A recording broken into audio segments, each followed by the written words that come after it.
Лидерот на ВМРО-ДПМН Христијан Мицкоски од Кочани порача дека тие нема да почитуваат шверцерски договор со Бугарија, со кој се прави штета на националните интереси. Повторно повика на обединување. Отсуството на единство за важните прашања е нов пораз за Македонија, а спорот со Бугарија останува отворен и продлабочен, рече Мицкоски. И не знам зошто му е туѓо на Ковачевски да постигнеме национално единство.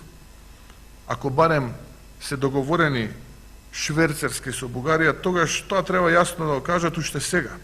Затоа што идната влада, предводена од ВМРО-ДПМН, таков шверцерски договор нема намера да почитува.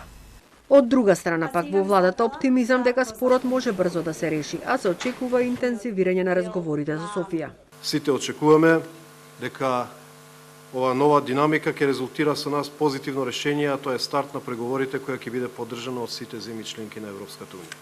Франција сака да биде информирана за диалогот и вземните посети на Скопје и Софија кои се одвиваат на високо ниво.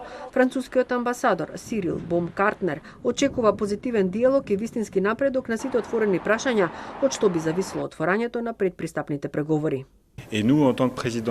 Француското претседателство со Европската унија заедно со европските институции е спремно кога ќе дојде соодветниот момент да се превземат конкретни чекори за да се постигне среќниот крај кој што го посакуваме сите. Инаку тој став е следен, безрезервна поддршка за отварање колку што е можно побрзо на предпристапните преговори и за Северна Македонија и за Албанија.